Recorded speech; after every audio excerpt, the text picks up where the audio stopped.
And while they're coming up, I'll say I got my I Read Banned Books library card the other day, so Councilmember Bradford's going to get his next week.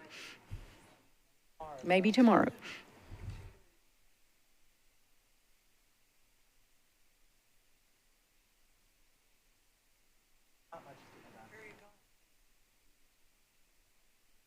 Thank y'all so much.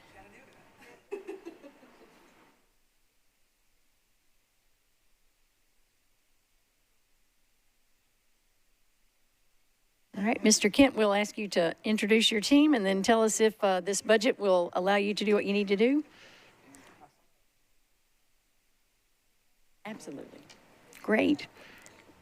Thank you. We will turn the mic over to you and let you tell us everything we need to know. If I fight this mic like I usually do. Good evening. First of all, yes, the mayor's budget does provide us adequate funding to operate the library system. We do have some special people with us today, some important people. In my world, a number of our assistant directors are here. Lee Booley, who does collection and technology. Linda Harrison, who does our education and literacy. Jenna Schmidt, who is the assistant director for the main library. Terry Luke, who is the assistant director for branch services. Susan Dry is with me today, and Angela. And Sean Bacher is somewhere back there, and she is the president of the Nashville Public Library Foundation. And we have a number of other library supporters back there as well. So thank you for being here. I'm pleased and proud to report to you today that NPL continues to rebound and show increased usage as we emerge from the worst years of the pandemic. All service use trends such as visits, checkouts, and programming are on an upward trajectory. We expect to approach 5 million items in circulation this budget year, and in April, the library reached over 12,000 children through in-library, outreach, and virtual programs. Total program attendance was approximately 19,000 in April. Also in April, 44% of the items checked out were e-media items, and by that I mean electronic formats. Existing library services such as Limitless Libraries, Bringing Books to Life, Studio NPL, the Nashville After Zone Alliance, Digital Inclusion, Summer Reading Challenge, Adult Literacy Services, Be Well at NPL, Metro Archives, and other library services are staffed and functioning. Curbside service served over 5,000 vehicle stops, from October to April this fiscal year. The library is currently opening branch locations on Fridays in phases as staffing becomes available. Like other metro departments and the discussion you just had, in our entire society, filling vacancies has been challenging and time-consuming. Again, this last year, I have greatly appreciated the engagement of Council's Public Facilities, Arts, and Culture Committee. They have been attentive and helpful as we have navigated our way through the pandemic experience. Regarding this coming year's budget recommendation, I would like to thank Mayor Cooper's administration and Metro Finance Office for their wonderful support and interest in our services and operating budget challenges. The library's budget presented to you today addresses many long-term needs. The positions being added in this budget are not necessarily high profile, but they are in fact desperately needed and essential. We are grateful for and appreciate the mayor's confidence in us. The support for NASA in this budget will allow us to continue building this important program as we work toward bringing in more students. NPL remains focused on the uncertainty of long-term books and materials funding and appreciated last year's council support as part of the 4% budget. We hope to see one more allocation this year to reach the library's threshold. Although not part of today's direct budget discussion, your library also needs your continued support for capital repairs and projects in the future. We are desperately behind in our facilities master plan with aging buildings and a need for expansion to grow with the city. Many of you in this room require new, renovated, or replacement branches in your growing districts. This can only happen with your attention, advocacy, and collaboration. I would like to thank the Council and the Council's Finance and Budget Committee for their work and ongoing support of the library. We look forward to the new fiscal year with anticipation. Thank you very much. I know Councilmember Bradford has questions, and we'll see who else does. Thank you, Chair. Thank you all for being here. I want to start my first question. I was looking through here, and while I'm seeing several what I would consider support staff positions, my question was, as far as branch librarians and library staff themselves, I don't see any increases. So I'm going to assume every single branch is fully staffed with librarians and staff. We have the positions on the books, but we are not fully staffed. We currently have 73 open positions, and we have about 50 of those positions are currently in the interview phase. Part of what makes that number a little bit higher is the additional funding we received for Fridays and curbside service was allocated for half a year this year. So we're getting into the hiring process following the first of the year. And so those positions are still open.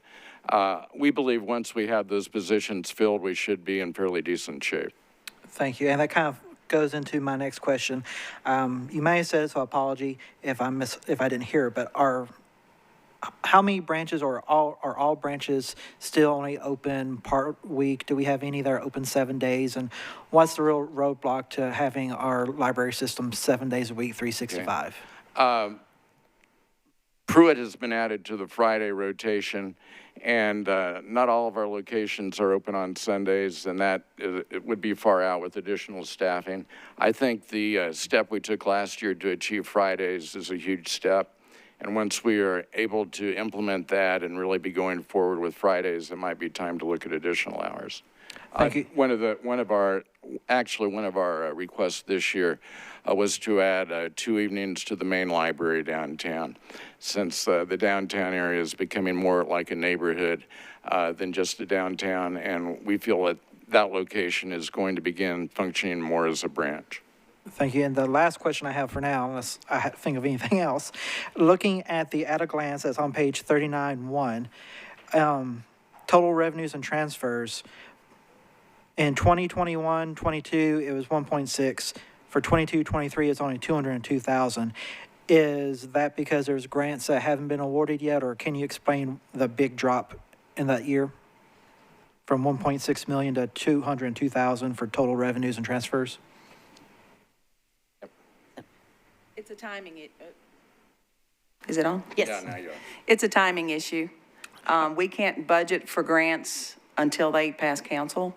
But I do know that we got a large grant from the state last year that will not be repeated this year. Mm-hmm. So basically the same answer, same situation as we had with the parks. Okay, thank you. Correct. We'll see that repeatedly. So any other questions? Not right now. Great, that's okay. We're trying to catch up. Councilmember Gamble. Thank you, Chair, and thank you all for being here. I have a question about the summer programming funds. It looks like you're requesting $1.4 million for the summer programs with the NASA, Nashville After School Zone Alliance. I'm optimistic that this summer we'll be able to have more programming as we get to the end of the phase of the pandemic. My question is, does this funding add for additional programming with your partners? Does it help add for more capacity for serving more students, or is this just to maintain the current level? No, it is actually to move it into the summer. We're anticipating serving the same number of students that we do during the regular school year. My understanding is that we've started doing a pre-enrollment, hoping that we would get the funding, and we've already enrolled 820 students. And this is before we've really been pushing it out. Right, so that goes to my second question. Would more funding, or do you have a number of funding that would be needed in order to serve more students, because we anticipate that as, you know, people are getting back to work and things are getting back to normal, there was a need prior to the pandemic, and certainly would be a need after. Is there a number that you have that could add more capacity, since you're already at 800 students now and you're just opening the portal? We've been trying to slowly move the program forward. As you know, the discussions that we've had and the change in the process this year, moving it entirely into the library. We've had discussions about increasing it by 30%, but I can't give you a dollar number on that. I think the real key for us is to make sure we're operating a quality program and then to expand as necessary. Okay. Councilmember Suara. Thank you, Chair, and thank you all for being here and for the great work that you do. I have a couple of questions. The first one is on your financials, and I'm looking at your professional and purchase services. The budget for 2022 was $2 million. When I actually look at the actual to date for 2022 is $1.7 million. And I know that the actual that I'm looking at is up to March, so I understand that there's a couple of months missing in there. But now I'm looking at the FY23 budget, and we're looking for $4 million. So can you explain that shift in that, or that increase in that line item? Those are contract services mostly with the NASA program. And they pay at the beginning of the year, and they pay at the middle of the year. And then they balance it out. The programming that is going to be, that's in the budget for NASA, that's what's going to increase it to $4 million, and it's contract services with those vendor providers. Okay. So the trend is because, so you're saying that the FY22 is timing, you don't have the expenses paid today, that's why it's low, and FY23 is because of increased programming. Well, I know at middle year, if they did not have the number of slots that they were supposed to have, that some of the funding was reduced. They are having a hard time, or have had a hard time, getting the students back. It's slowly increasing, but that would be the difference right now. But that $4 million in the budget, that is to increase for that summer programming. Okay. But it's contract services. All right, thank you. Now, I want to shift to your questionnaire. And in that questionnaire, it talks about a $4 million that is being asked, that a modification that I think you said is not included in this budget. I'm reading through the responses about having to open the downtown early and staff having to have problem with parking and all of that. My question is, I mean, that's a serious issue. So I want to understand that $4 million is included in the number we're looking at right now, or are you saying it's not? It's not. It's not. It's not. It's not. The issue there is that many of our librarians at the main library are not high above what I would call a living wage. And so the situation they are in is that they either take the shuttle from over by the stadium if they can catch it, or if the hours change, they are forced to come up with some kind of parking or transportation to the main library. And candidly, $100 a month for parking in the main library garage is pretty steep for somebody in that situation. So there is a real concern on the part of the staff, and we have a concern as far as management about how we retain staff who want to work at the main library when they're working under those circumstances. And I'll send it to council. The staff passed a petition that I signed asking for this item to be funded because it creates a real problem in many ways. Yeah, that's a risky problem right there. But I do want to ask the same question that I started with Pax, that there are salary savings in your budget as well. Mm-hmm. And when I look throughout the years, the same thing, where the budgeted line for personnel is not being used. And so is that an area that could be, and maybe this is something that I need to check with finance later, what is the process for budget reallocation to be able to move from personnel to non-personnel to cover some of that $4 million? To cover the $4 million that we're asking for? That we're asking for. Just like parks, a lot of times our salary savings are used for below-the-line items for operations. We do have some salary savings, but it's usually not a huge number. Thank you. Thank you. Councilmember Benedict. That was my question. Thank you, Chair. Okay. Councilmember Cash, did you raise your hand? Yeah.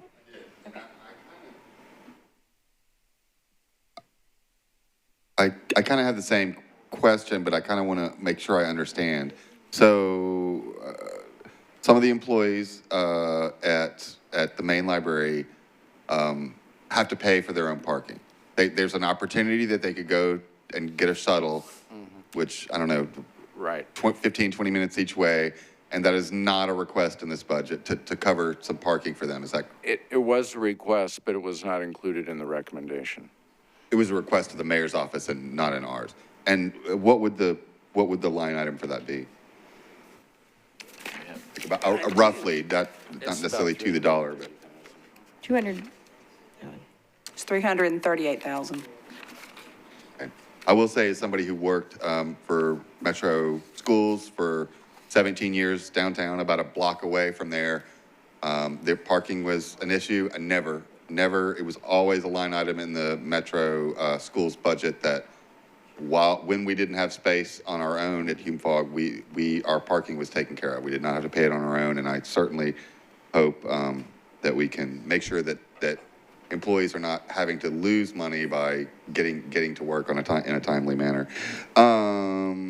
So I want to ask about. I'm really excited about a lot of these like summer and additional activities like after school activities for kids, and glad you're beefing up some requests there. It looks like there's a request for $120,000 for, I'm guessing like transportation for about 10 to 12 field trips. And I don't see any FTEs there. That's a line item for buses. What that is for is that a number of the locations for NASA after-school program are not in schools, and that transportation is actually for buses and another bus service, not MNPS buses. And what they do is they take the students from the schools to, for instance, the community centers, the parks community centers, where some of the programming takes place. And this coming year, we expect to begin some programming actually in branch libraries. So that's $120,000 paid to a transportation company for 10 to 12 field trips, or is it like? no, it wouldn't be field trips. It would be daily transportation. Daily, okay. So every day during the summer? It's an increase in that line item with those vendors because they're having to pay for the transportation services, so it's an increase for them to be able to do that. Okay, I got you. Thank you. Appreciate all you do. Thanks. Thank you. And I will say the special committee that Councilmember Gamble and I served on, transportation to after-school programs was a huge issue. So I'm grateful that that's in the budget. So I appreciate it. Next is Councilmember Bradford. Again. Thank you, Chair. I knew I'd probably have a couple more questions. So the first one is kind of a big one that probably should ask Parks as well. But, the civil service recommended 5% COLA, but the current mayor's budget was only 4%. Do you have any ideas of how that difference is going to impact the library? That's my first question. Second one, you mentioned the price for what the paid parking would be. Is that in the SharePoint documentation anymore, or can that be sent to us? Yes, if you look on the SharePoint on the questionnaire of, what is not in the budget, they've got two documents. One says we would like to be able to do this, and there's another document that shows what the costs are. And the last question is, the parking situation itself is already addressed, but I know some employees have kind of brought up security at the libraries. Can you kind of go on that as well? So 5% versus 4% and security. Well, I can't give you the exact numbers on 5% to 4%, but I guess my general comment would be I don't know of any of the library staff that are overpaid. When you look at the market for librarians and libraries throughout the country, I would say we are in the lower mid-range, maybe, for what librarians are paid and library staff are paid. And certainly any increase would be appreciated by them. In regard to security, within our budget, we have 4 security guards added. We do not have enough security. It's a little bit different situation than what you're hearing with the parks. We have 21 locations plus 2 support locations. And the limited amount of security guards that we have actually have to cover everywhere. And in some locations, we have contract services, others we do not. And we've definitely found that the security guards that are on staff are better trained and more loyal, I think, to the library, and we just get a better quality of guard when they are working for us. Susan, did you have anything to add? Like every other place, the security companies that we contract with are also having a hard time finding employees. So where we're supposed to have contract security guards, there are several branches that have had no coverage because we can't find security guards, contract or otherwise. Okay, and just a quick follow-up on that. What would be your ideal number for security guards? You've already got in here budgeted for 4. You got some now, but what is your happy number? I think if we had 10 total, right now we've got 5 budgeted. We're asking for 4 more, so 1 more would help us greatly in getting around the city to all the branches that need that extra security. Thank you. Thank you. Councilmember Nash. Back to the parking issue just a little bit. That's a city-owned parking garage, is it not? It is subleased from Metro to the downtown partnership who subleases it. That's Like correct. There should be some way to negotiate a few parking spots. Yeah, okay, thank you. Talk to Tom Turner. Good question. I had a couple of questions as well. Is there any possible partnership with WeGo to provide late night shuttle? I mean, I know part of the issue with the shuttle is that the shuttle from the downtown partnership doesn't always align with the hours of the library staff. Is there any way to fill that gap, either with the partnership through them or through WeGo? We're in constant communication with the downtown partnership, and not as much with WeGo because of the shuttle buses running. But we continually have tried to investigate good options beyond just paying for parking. Gotcha. Okay, that's helpful to know. And then I had a question about NECAT, which I understand is moving underneath your umbrella, and that for that y'all are adding 3 FTEs. Is IT dropping 3 FTEs? Right. I mean, they are. Correct. They're dropping 2. They're dropping 2, Okay. and then there's another staff member there that we are assuming responsibility for. So it's not necessarily a net increase in cost to Metro. It's just bringing it under a more logical umbrella. Mm-hmm. Okay, that's helpful to know. Thank you for that. And then this may be the same question we asked. I know the sheriff's is taking on some of the contract security for some Metro buildings. Does the sheriff's office ever provide y'all security, and would that have the same concern about you'd rather have your own staff? Okay, question is answered. Okay, let's see. Okay, and then finally, in the questionnaire, there was another item about the funding for the Votes for Women exhibit, that the staffing for that is, I believe, not included in this budget. It was one of the things that you had asked for. Is it possible the foundation will keep that going for another year until we can get that included in the budget, or what's the fate of that? I would think they would. We've operated with the approach that we'd like, when we have successful programs that it makes sense for Metro to support, that we move those positions at some point over to the Metro budget. In this particular case, the Votes for Women, as well as the archives position that we had in there that's funded through grants, those make very much sense to be part of the Metro government and staff within that structure. And we'd really like to see really the Votes for Women included, because it's a core service now, frankly. Great exhibit as well. Okay, that's helpful to know. I think that's all the questions that I've seen, and we are almost an entire group behind. Can I make a And yes, Director Kent had asked for a point of personal privilege, and I would certainly afford you that. I just wanted to make a quick comment, personal comment. I'd just like to thank this body for your interest in the library over the last 10 years and the friendship that you've shown me personally. As I look out in council, I see a lot of friends and people I've gotten to know and respect you greatly. I often say public libraries are not just nice, but they're necessary, and they must not be taken for granted or the assumption be made that they will always be there without your support. Every day, the library addresses the challenges faced by Nashvillians in extraordinarily meaningful ways.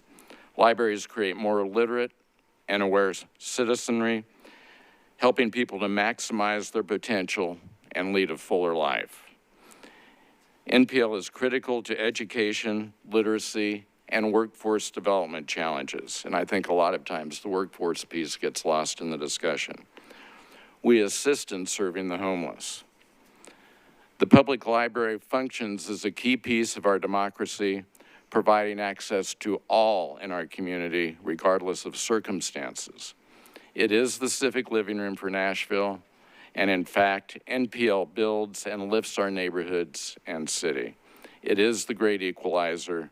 We level the playing field.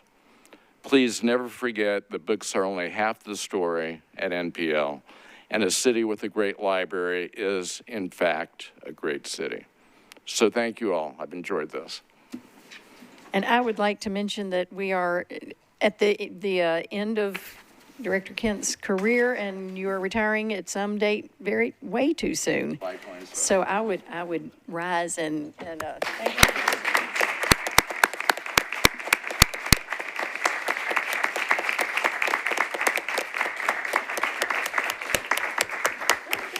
Thank you. Thank you so much. Those will be big shoes to fill. So with that, we would ask Codes to come on up and get us up to speed on your budget.